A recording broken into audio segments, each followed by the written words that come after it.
Hello, welcome to Lemon Steers, where we talk anything and everything entertainment. I'm, of course, a lemon himself, Zeke Lemon, and that's Crash. He's over here sitting on the couch with me, and he's playing with his toys while I do my work. And we are here to talk about episode 4 of Rings of Power. So, quick rundown if you haven't seen the other two videos about my thoughts on the Rings of Power. It's simply like this. Episode 1, I think, is a big bore. I think it's pretty boring. And honestly, if they would just premiered with that, I would just wait for all episodes to come out and then do a full season review. Then episode 2 came out on the same day. And I was like, all right, let's watch this. It was a much better episode. I liked it quite a bit. Then we get to next week, episode 3. And boy, was that probably even more boring than episode 1. And I was like, all right, I don't know, man. Then episode 4 comes out, and it's probably the best episode overall. So we're starting to get a pattern here of that the odd episodes are the boring ones and the even episodes are really good. So episode 5 is looking like I'm going to be, not having a good time. But it's a very interesting experience I am having with this show overall. It's almost like that Homer Simpson meme when he goes, oh, that's good. Oh, that's bad. It's just going back and forth with each episode. I think what I'm going to need to start doing, and this will be played with in episode 5, is do the Euphoria route when I review these and just go by each storyline because there's so much going on. I am thankful nothing got added in this episode and we just focus on the characters that we have met from the previous 3 episodes. I absolutely love that. And sorry, I had to see what he was doing. And to me, the best storyline going on in the show is between Elrod and Durin, because it's much more than just plot. Like, I get it. You have a lot that you need to take care of. But have some levity. Have some conversations. Not even levity. Just have them talk like people. And I feel like that's the only storyline that is like that. Because in every other storyline, everyone's talking so stoic and like so informative and like so serious all the time. It's just plot, story, which is fine. I get it. There is no filler. Like, nothing really needs to be taken out. I still think the episodes are way too long and they return to the Keenan. But nothing is really filler within the episode because everything's building up to what is happening in the story. But with that storyline, there's the whole back and forth and then, well, okay. And then the wife goes, well, sell something for me. How'd y'all meet? Oh, it was 2... crap, I forgot the animal. There was 2. And then I was like, no, there was 3 and I saved him. He did not save me. Like, that whole back and forth was absolutely wonderful. I absolutely love that. God,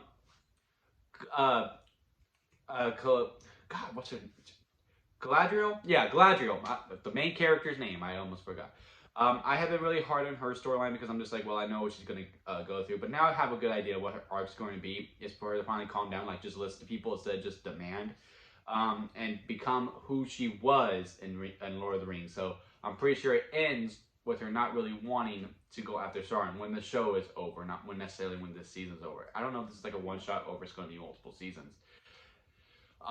Because it really came apparent to me during that conversation with the Queen and like how she was like, well, give me this. And like, just like, no, you're going to do what I say. And then she has the conversation with her friend, who I really still think is going to like get his name changed to Aragon.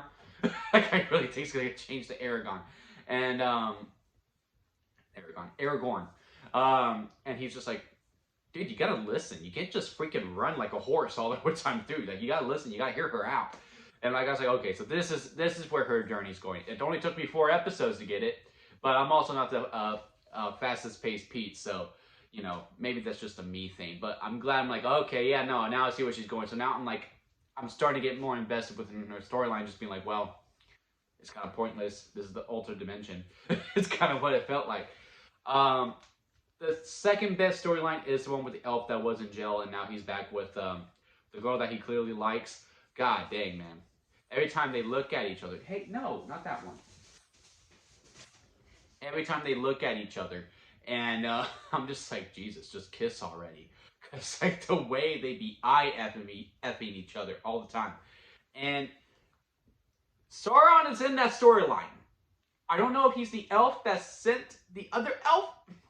The elf that's like burnt up. I saw the ears. I don't think he's full, unless he's orc and like he's starting to transition to become gray.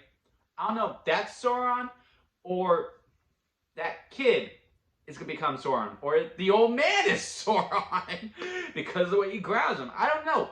But one of those three is Sauron for sure. No Hobbit episode, which was fine. I mean, I don't mind it. It's actually kind of fun. Like, again, it has that levity. It has some nice laughs. But, it's all right. And the storyline with the kids of the night, the Knight's kids, and that was kind of hit or miss. I didn't really care for that one. I don't really recall a lot of things besides, you know, the son got his friends fired and the girl has something going on with a boy, which was also pretty cute.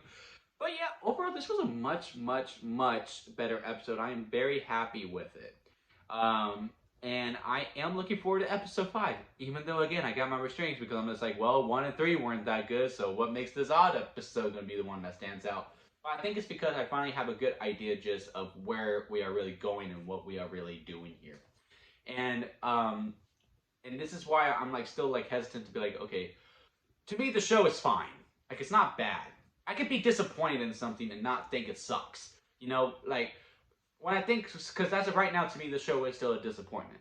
But the show is not bad. I want to make that really clear. The show's not bad. The show is fine. It's beautiful to look at. It is absolutely beautiful to look at.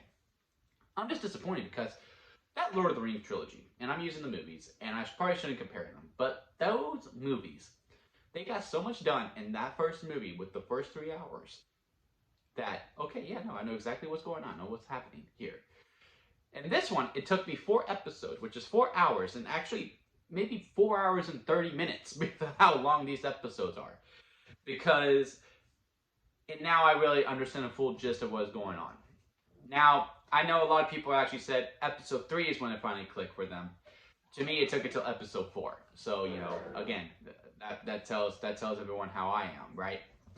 But even then, 3 hours and like, oh yeah, now we're just really getting started. And for me, 4 hours, we're just now getting started.